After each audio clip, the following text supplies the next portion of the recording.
ಇನ್ನು ಸಂಸತ್ತಿನ ಚಳಿಗಾಲದ ಅಧಿವೇಶನದಲ್ಲಿ ಕೇಂದ್ರ ಸರ್ಕಾರ ಲೋಕಸಭೆಯಲ್ಲಿ ಇವತ್ತು ಮಂಡಿಸಿರುವಂತಹ ಒಂದು ಹೊಸ ಬಿಲ್ ಬಿಜೆಪಿ ಮತ್ತು ವಿಪಕ್ಷಗಳ ನಡುವಿನ ಜಟಾಪಟಿಗೆ ಕಾರಣವಾಗಿದೆ.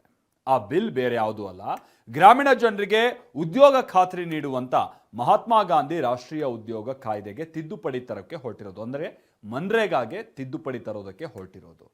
ಸೊ ಈಗ ಈ ಮನ್ರೇಗಾ ಯೋಜನೆಯಿಂದ ಮಹಾತ್ಮ ಗಾಂಧಿ ಹೆಸರನ್ನೇ ತೆಗೆದು ಹಾಕ್ತಾ ಇದ್ದಾರೆ ಅಂತ ಹೇಳಿ ವಿಪಕ್ಷದ ಆರೋಪ.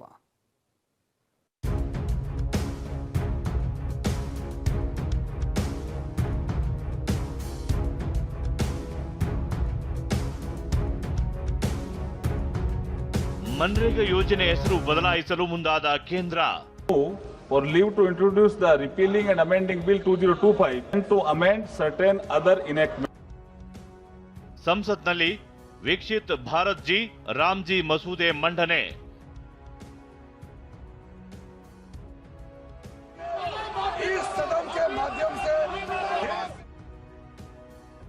ಮಹಾತ್ಮ ಗಾಂಧೀಜಿ ಹೆಸರು ಕೈ ಬಿಡ್ತಿರುವುದಕ್ಕೆ ಕಾಂಗ್ರೆಸ್ ವಿರೋಧ.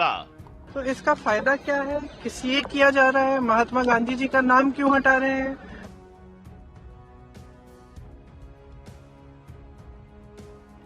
ಮನ್ರೇಗಾ ಅಥವಾ ನರೇಗಾ ಅರ್ಥಾತ್ ಮಹಾತ್ಮ ಗಾಂಧಿ ರಾಷ್ಟ್ರೀಯ ಗ್ರಾಮೀಣ ಉದ್ಯೋಗ ಖಾತರಿ ಯೋಜನೆ ಭಾರತದ ಗ್ರಾಮೀಣ ಜನರಿಗೆ ವರ್ಷದ 100 ದಿನಗಳ ಕಾಲ ಉದ್ಯೋಗ ಖಾತರಿ ನೀಡುತ್ತಿದ್ದ ಯೋಜನೆ.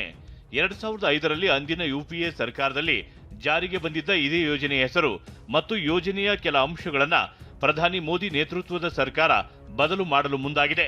ಇಂದು ಲೋಕಸಭೆಯಲ್ಲಿ ಮಸೂದೆಯನ್ನ ಮಂಡಿಸಿದೆ. Viksit Bharat guarantee for Rozgar and Ajeevika mission ಹೆಸರಲ್ಲಿ ಮಸೂದೆ ಮಂಡಿಸಿದೆ. ಇದನ್ನೇ ಚಿಕ್ಕದಾಗಿ ವಿಕಸಿತ್ ಭಾರತ್ ಜಿ ರಾಮ್ಜಿ ಹೆಸರಿನಲ್ಲಿ ಪರಿಚಯಿಸಿದೆ.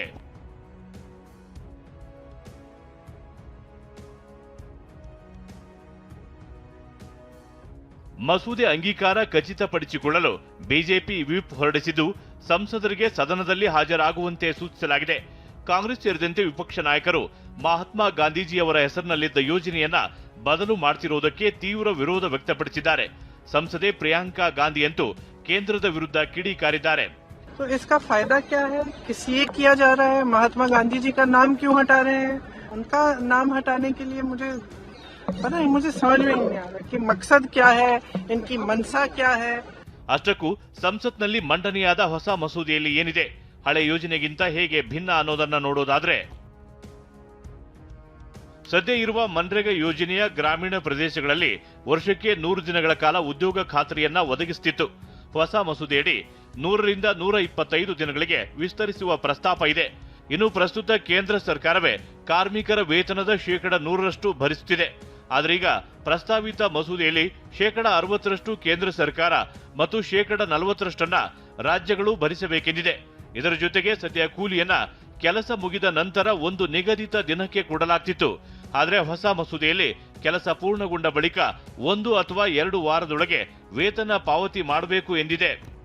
ಆದರೆ ಯೋಜನೆಯಲ್ಲಿ ಮಹಾತ್ಮ ಗಾಂಧಿ ಹೆಸರು ತೆಗೆಯುತ್ತಿದ್ದಾರೆ ಅಂತ ವಿಪಕ್ಷ ಆರೋಪಿಸುತ್ತಿದೆ. ಎಐಸಿಸಿ ಅಧ್ಯಕ್ಷ ಮಲ್ಲಿಕಾರ್ಜುನ್ ಖರ್ಗೆ ಇದು ಬಿಜೆಪಿ ಮತ್ತು ಆರ್ಎಸ್ಎಸ್ ಮಾಡಿರುವ ಪಿತೂರಿ ಎಂದಿದ್ದಾರೆ. ಇದು ಕೇವಲ ಮಹಾತ್ಮ ಗಾಂಧಿಯವರ ನರೇಗಾವನ್ನು ಮರುನಾಮಕರಣ ಮಾಡುವ ವಿಷಯವಲ್ಲ.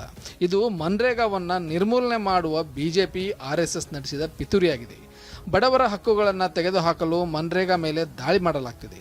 ಬಡವರ ಕಾರ್ಮಿಕರ ವಿರೋಧಿಯಾದ ದುರಹಂಕಾರಿ ಸರ್ಕಾರದ ನಿರ್ಧಾರವನ್ನು ಕಾಂಗ್ರೆಸ್ ಬಲವಾಗಿ ವಿರೋಧಿಸುತ್ತದೆ.